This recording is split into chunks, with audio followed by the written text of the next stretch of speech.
call this meeting of the Elkhorn City Council. Can we stand for the Pledge of Allegiance, please? I pledge allegiance to the flag of the United States of America and to the republic for which it stands, one nation, under God, indivisible, with liberty and justice for all.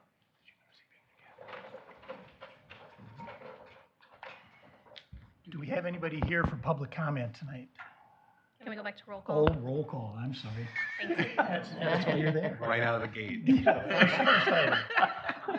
Viva la revolution. Are we done? Okay, Bruce Lechner is absent. Tim Sharota. Here. Gary Payson Jr. Here. Ron Dunwoody. Here. Scott McClory. Here. Ken Minell is absent. And Carol Young. Here. Now do we have anyone here for public comment? Again, anyone for public comment? We'll move on to the consent agenda. We have 3 items on that. Would anyone like to strip one out of there and have it separate, or can we do all 3 at once? We can do them all together. Okay, so we've got the meeting minutes for Human Resources Committee, June 19th and the 26th, and the Common Council, June 19th minutes. We've got a pay application number 18 for the City of Elkhorn Municipal Administration Building to Absolute Construction Enterprises in the amount of $3,280. And finally, we have a pay application number 8 for Bayman Park Shelter to Shear Construction Company in the amount of $9,444.98. Can I get a motion? I'll make a motion to approve all 3. I'll second. We have a motion and a second. Any discussion? Hearing none, all in favor? That's a roll Oh, call. it's roll call, okay. My second mistake. Roll call, please. Gary Payson Jr. Yes. Ron Dunwoody. Yes. Scott McClory. Yes. Carol Young. Yes. Tim Sharota. Yes. Report of city officers, the mayor. He's absent, so none there. City administrator. All right, so got some updates tonight. One, we have closed on the HR manager position, so we are, the deadline closed this morning, so we're reviewing those applications. Currently accepting applications for a new treasurer, and that's accepting applications through July 24th at 8 a.m. So if you know of anybody who's interested, please encourage them to apply. I just wanted to say that the Elkhorn fireworks, I thought, were really, really good this year. I mean, they were last year too, but I thought they did a great job. And special thanks to the Holton Elkhorn Band again for a rousing performance of patriotic music. They really do a great job. And I just also want to express appreciation that for the visitors that were there, spectators, they kept the park really clean. I know Carl, our Park and Rec director, appreciated that. So that was something I observed too, actually, as I was leaving, and so thank you to everybody who came. And I don't think there really were any incidents that I'm aware of. I don't know if PD's aware of any. Huh? No. Seemed like a very just festive, enjoyable evening. So just wanted to highlight, as some people have asked, if you are driving on North Wisconsin Street near Avia Credit Union and the Elkhorn Superwash, there's a 3-unit commercial multi-tenant building that's going to be anchored by Anytime Fitness. So that's what's currently going on up there. And just wanted to also let everybody know that the county did approve and finalize the transfer of the 39 acres of property that was tax forfeited. So that is now city property. That was official as of July 3rd. So I know the Park and Rec Committee is going to be making some recommendations to the council on what the city could do with that property in the short term, and then obviously longer term will be a more in-depth discussion. But those are my updates. I don't know if the council has any questions, but. Okay, thank you. We've got committee reports. The Human Resources Committee. I believe that's Carol. The Human Resources Committee met on June 26, 2023. The committee discussed the PTO accrual schedule, and a motion was made recommending employees can use PTO as accrued and are able to be paid out as earned when they resign or retire. The policy updates have not been finalized and will be provided to the council when ready for review. The treasurer position is open until July 24, 2023 at 8 a.m. You can apply online through the city website. Hey, thank you, Carol. Going to unfinished business, a discussion of possible decision regarding the issuing request for proposals for residential solid waste collection and recycling services starting in 2024. I can Matt? start the discussion on that one if the council would like. I had put together the RFP, it's in the packet. I'll just go over some highlights like I did last time. We talked about maybe a 3-year or 5-year contract, the time that we spoke about this previously, and I left it at 5 years in here currently. So if that's something that anyone would like to adjust or talk about, we certainly can. There's a lot of, obviously, legal information in here that I wasn't going to cover unless we want to. There was a section that's called default. The city may terminate a contract by written notice of default to the contractor if, and then it goes over a number of certain instances, so I think there's a good clause in there for that. You know, with this being just an RFP, it kind of makes them aware of some of the language that we're going to build into the contract, but, you know, again, this is just a request for a proposal, so we could always add and beef this section up if we chose to during the contract negotiation phase of the RFP. Under section 2, it talks about what to give back or what to submit with the RFP. We have the scope of services of work to be performed, including methods of ensuring customer satisfaction, service quality, and copies of related company policies, qualifications, experience, obviously the pricing, proposed structure. So there's more information in here than what we previously had in the RFP to allow us flexibility in making the decision that it doesn't necessarily have to be the lowest bidder. Maybe it needs to be someone that we also feel comfortable with. But obviously it's a competitive price, but it's also someone that, again, has a lot of experience and can prove to us that they're a good contractor and a good partner to have for our services. I left in here 2 options like we talked about last time for garbage pickup weekly, obviously, and recycle for option 1, it'll be recycle every 2 weeks like it is currently. And then there'd be an option 2 for recycle every week, because we thought that that would be a good idea, understanding that, you know, the times are in with getting packages and deliveries.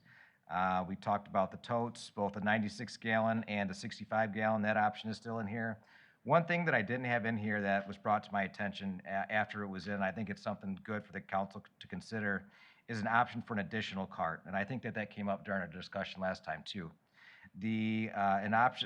What I believe would be a good option for that would be to allow the customer, the resident, to purchase an extra cart through the contractor, not necessarily through the city, but that they could work with their contractor in order to get one.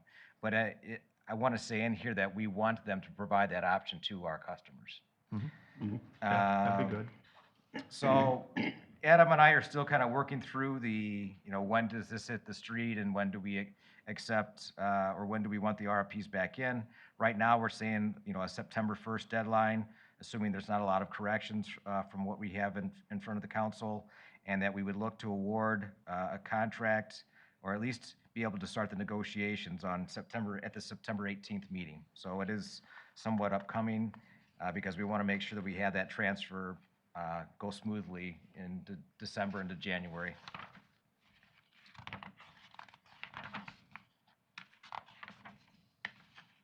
Obviously, frequency is still once per week, more than likely 4 to 5 routes as there is now.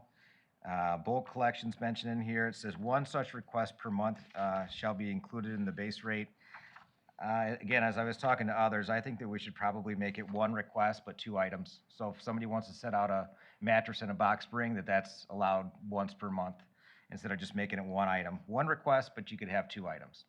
I thought that was a fair approach. Right now, it's 2 items per week, so I'll say that this is a decrease in service, but I think it's still pretty reasonable to have 2 items per week. I don't know that everybody in town is utilizing twice per week. I think that's kind of, in my opinion, excessive, and we're Per week or per month? I'm sorry? Per week or per month? I'm proposing 1 request, 2 items per month. Per month. You month. started saying week, that's why. you threw me Currently, off. our contract Yeah, states 2 but the per new week. one, we won't. Yeah. That's okay. what I'm proposing. Okay. Yep. If they buy 2 cans, they have an additional charge? Yes, that would go directly to them. No, I'm saying, okay, they buy 2 cans, they put out both their cans on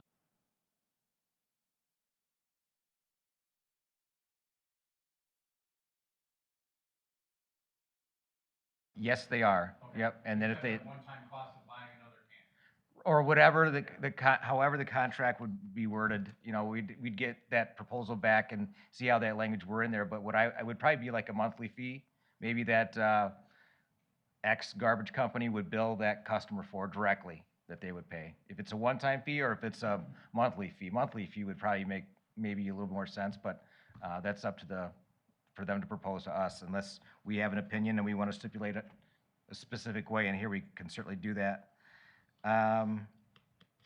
Let's see. Oh, and additionally with that too, I did have in here that they can have additional requests for bulk item pickup, similar to with the cart thing, and that would be something that, again, we would want our contractor to provide, but that it would be billed directly to the customer, not to the city.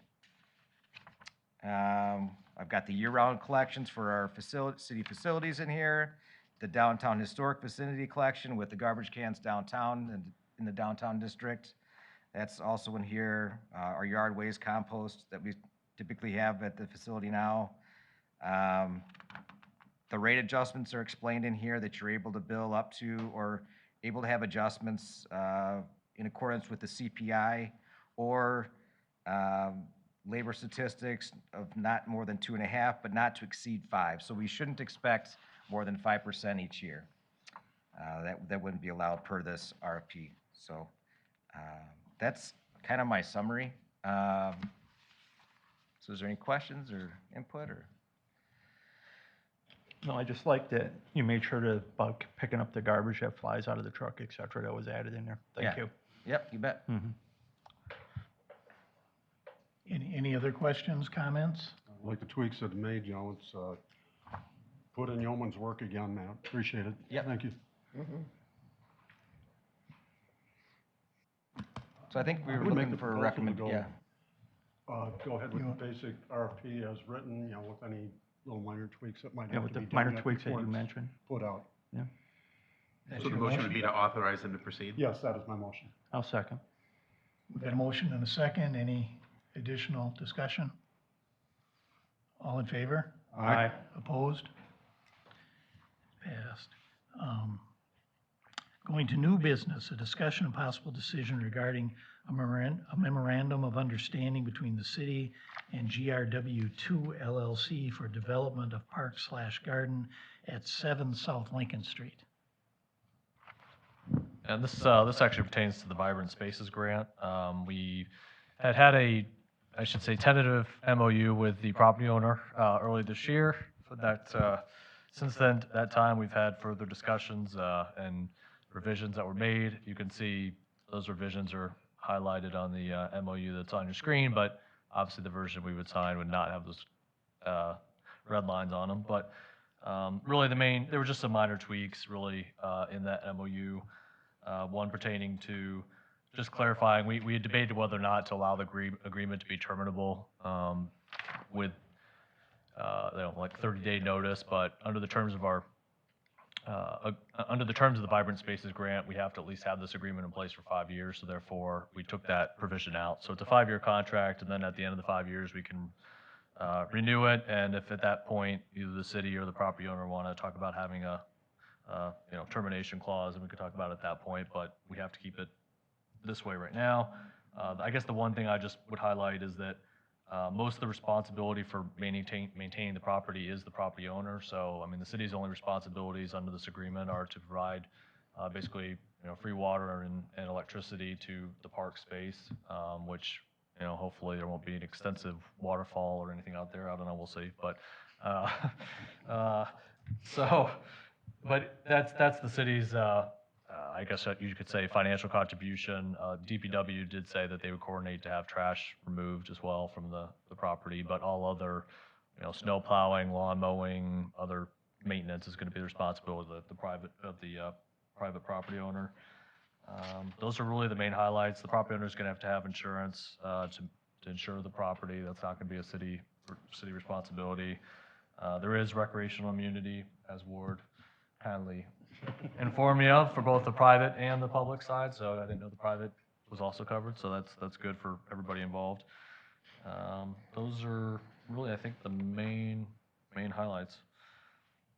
Just add one thing to that. It should be clear that this is not a city park. So for purposes of, if there was ever a lawsuit in the future, it'll be on the record tonight that this is not a city park. This is a private property owner developing their property with the cooperation of the city and a grant that we're using. But it's not like Sunset Park. It's not like, Tash Park. It's different than that. And also, the hours would be from the, go ahead, I'm sorry. I just had a follow-up question. If it's not,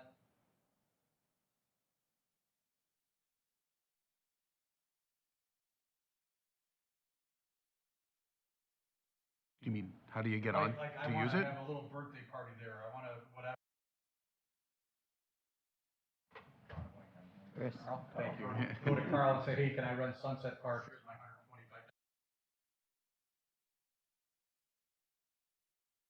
That's going to be a Chris question, but that wouldn't be the process. Definitely, that would not be the process here. Because if it's not connected to the city, then we go knock on the door and say, hi. She offers this, she is agreed, or the LLC rather, I should say, has agreed to make this available to the public from dawn to dusk, not dusk till dawn. Long night. One park would be more popular. And again, I don't think there's going to be thousands. I think it's our obligation to make sure that's available. Go ahead, Chris. Scott, to answer that question, it's no different than the public utilizing my building.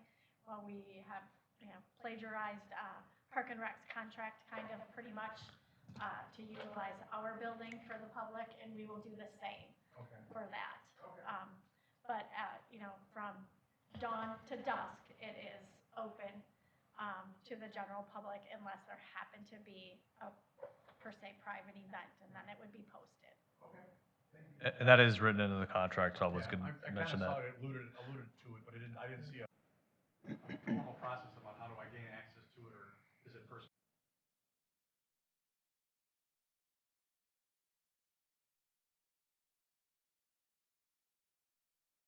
Or especially like maybe during Rib Fest or the county fair, or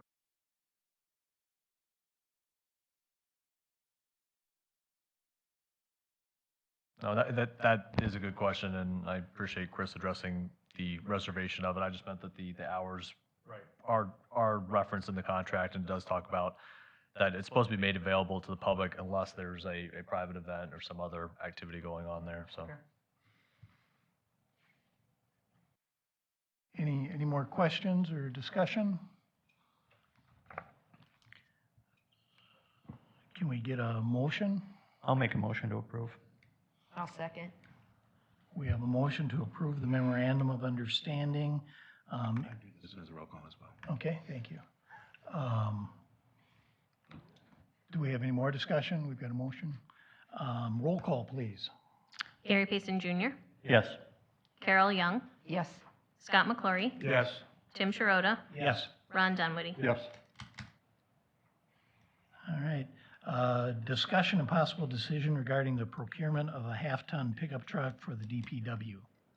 If I could start the discussion with a revision. I just received this today, and it may have been in the paperwork I had previously, and I may have just had a typo, but the price for the settlement, I said CIVMIC is currently offering a claim settlement of $6,980.65, less the $2,500 deductible that they would be pursuing to get. But I guess I was looking at the actual cash value that we would get would be $4,865.67. So the $6,980 was what they estimated for fixing it. So obviously the cash value is less than that. So just so that the council's aware, it doesn't really change the offset per se, but I had that typo in the memo, and I just wanted to obviously correct that. Did anybody have any questions? I can go into this further if you wanted, or I think it kind of spoke for itself, maybe. The only thing I would just add is normally we would wait until budget season to try and put this in for next year, but Matt indicated that this is something that they use regularly and can't really go without, so that's why we're bringing it to you now. And with the auction just occurring recently, there was an opportunity possibly without affecting the budget per se.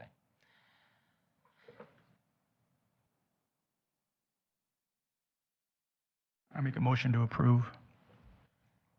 I'll second. We have a motion and a second. Any further discussion or? Hearing none, roll call, please. Scott McClory, Yes. Gary Payson Jr., Yes. Ron Dunwoody, Yes. Carol Young, Yes. Tim Sharota. Yes. Tim, could I mention one other thing? I'm sorry for doing this. I want to jump back to is that okay if I speak? Yes. Okay. I just wanted to jump back to the garbage and the solid waste and recycle thing real quick. One thing I wanted to mention that I did not have in there, and hopefully most of you have seen it, we kind of talked back and forth a little bit about including like an e-cycle day. The county did have 2 this year. I don't know if they'll always have 2, but they did have 2. We kind of talked back and forth, and some thought it was 1, some thought it was 2. So right now, I don't have that in here. If we are wanting to do our own, city clean sweep, we can. It's not currently in here, and I just wanted to make sure that everybody was aware of that. I apologize for not mentioning that earlier. Thank you. All right, can I get a motion to adjourn into closed session, and we will be reconvening into open session? I'll make that motion. Or second. That's fine. You can have it. We got a motion and a second. All in favor? Aye. I never thought of that. Okay, so if we follow the list, we're good. Are you ready? We follow the list. We need a motion regarding the part-time deputy clerk position to full-time. I'll make the motion to change the deputy clerk from part-time to full-time. I'll second. We got a motion and a second. Any further discussion? All in favor? Aye. Opposed? And the next item is the proposed job description for the administrative assistant 2 for the utilities position. I'll make a motion to approve the new job description for the administrative assistant to utilities position. Second. Any further discussion? Hearing none, all in favor? Aye. Aye. Opposed? And then thirdly, a discussion and possible decision regarding hiring Mary Hinsky as a limited-term financial officer for 120 days. I'll make the motion that Mary be hired for that position. And I'll second. Yeah, just, I don't know if the council wants to clarify that it's for up to 120 days. I thought about that Oh, over the weekend, maybe. We I'll amend- Like amend at the day motion one, like to- at day 102, she's like, there's nothing else for me to teach Corey, why am I still here? Yeah. I'll amend that. Can you absorb everything from her in 120 days? Can we also just have a caveat that if by mutual agreement, we need, either Corey needs or Mary needs or the city needs to extend past 120, we can revisit that? Well, Or- certainly you can. You okay. can do that and it'd be a new motion at that Okay, because who knows? I don't know. And Carol, will you amend your second I do. to reflect the change?